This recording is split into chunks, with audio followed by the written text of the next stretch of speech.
There was a steel-barred gate at the far end of the tunnel. It always reminded me of pictures I'd seen of old castles, you know, in days of old when knights were bold and chivalry was in flower.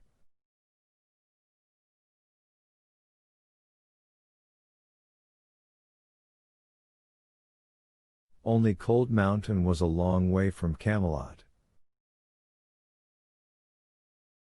Beyond the gate, a flight of stairs led up to an unobtrusive bulkhead-style door with signs reading "No Trespassing" and "State Property" and electrified wire on the outside.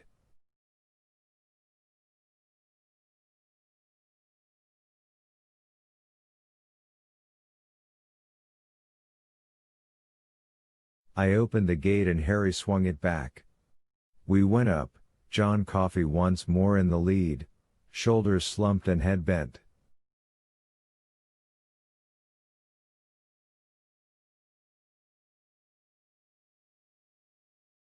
At the top, Harry got around him, not without some difficulty, either, although he was the smallest of the three of us, and unlocked the bulkhead.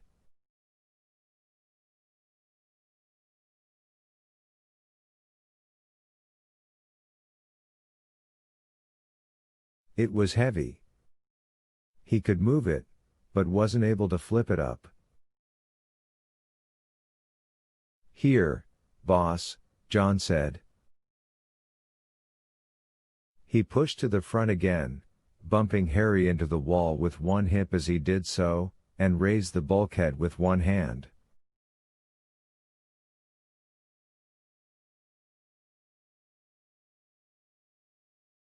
You would have thought it was painted cardboard instead of sheet steel.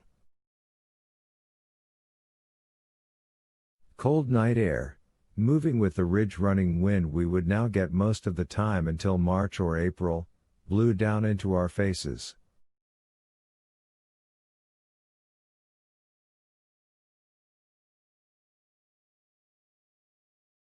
A swirl of dead leaves came with it, and John Coffey caught one of them with his free hand.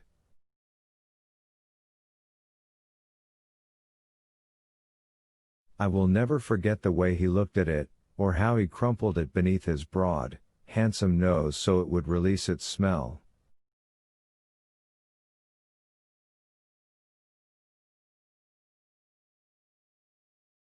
"Come on," Brutal said. "Let's go. Forward Harch." We climbed out. John lowered the bulkhead and Brutal locked it. No need for the Aladdin key on this door, but it was needed to unlock the gate in the pole and wire cage which surrounded the bulkhead.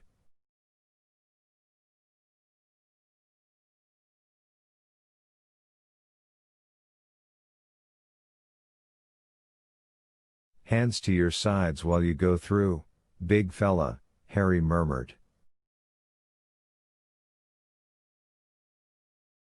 "Don't touch the wire, if you don't want a nasty bum." Then we were clear, standing on the shoulder of the road in a little cluster. 3 foothills around a mountain is what I imagine we looked like, staring across at the walls and lights and guard towers of Cold Mountain Penitentiary.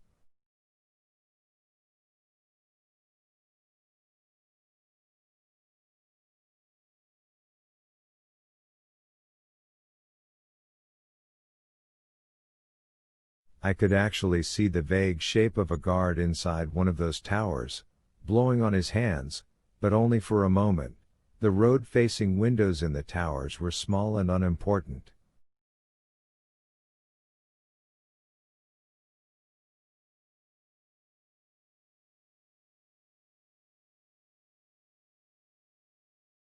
Still, we would have to be very, very quiet.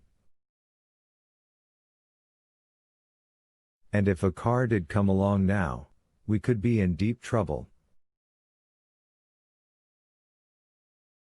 "Come on," I whispered. "Lead the way, Harry." We slunk north along the highway in a little Congo line, Harry first, then John Coffey, then Brutal, then me.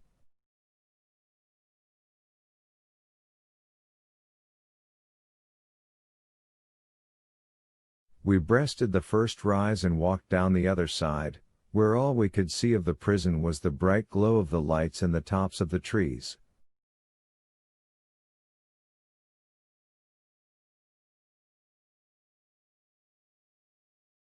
And still Harry led us onward. "Where'd you park it?" Brutal Stage whispered, vapor puffing from his mouth in a white cloud.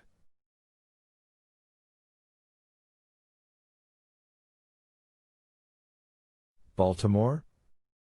"It's right up ahead," Harry replied, sounding nervous and irritable.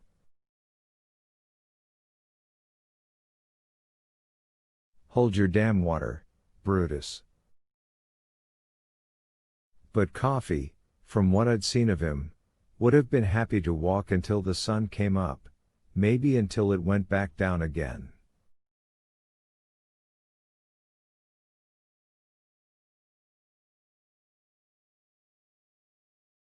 He looked everywhere, starting, not in fear but in delight, I am quite sure, when an owl hooted.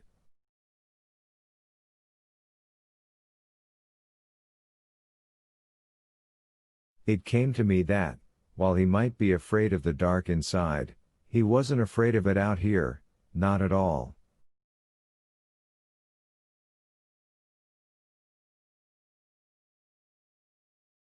He was caressing the night, rubbing his senses across it the way a man might rub his face across the swells and concavities of a woman's breasts.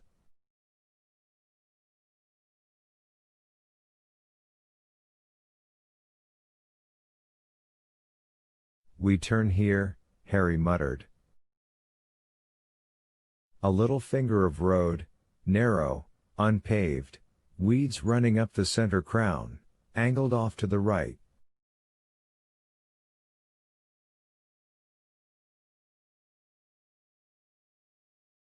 We turned up this and walked another quarter of a mile. Brutal was beginning to grumble again when Harry stopped, went to the left side of the track, and began to remove sprays of broken-off pine boughs.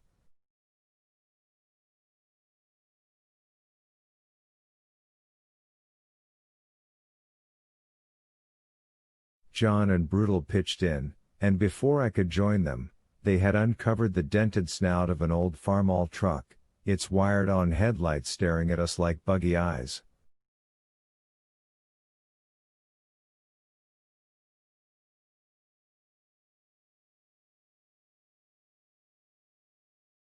"I wanted to be as careful as I could, you know," Harry said to Brutal in a thin, scolding voice.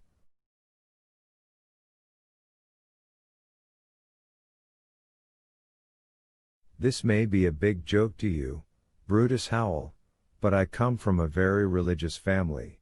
I got cousins back in the hollers so damn holy they make the Christians look like lions, and if I get caught playing at something like this,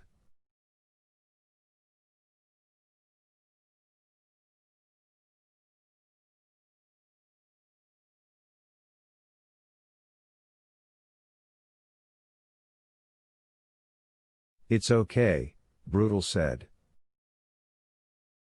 "I'm just jumpy, that's all." "Me too," Harry said stiffly. "Now if this cussed old thing will just start." He walked around the hood of the truck, still muttering, and Brutal tipped me a wink.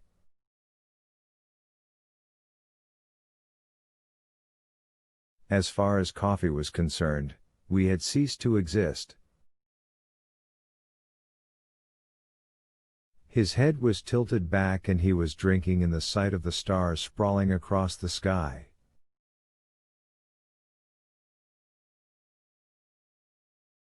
"I'll ride in back with him, if you want," Brutal offered. Behind us, the farmall starter whined briefly, sounding like an old dog trying to find its feet on a cold winter morning, then the engine exploded into life.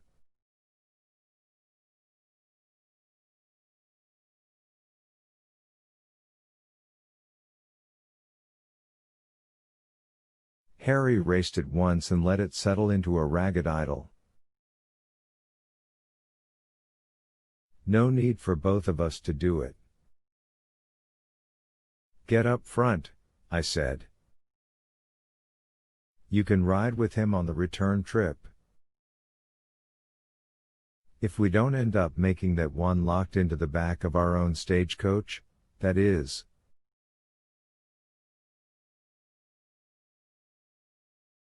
Don't talk that way, he said, looking genuinely upset.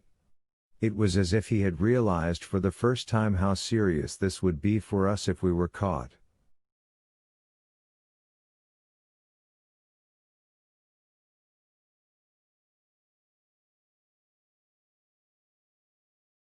Christ, Paul.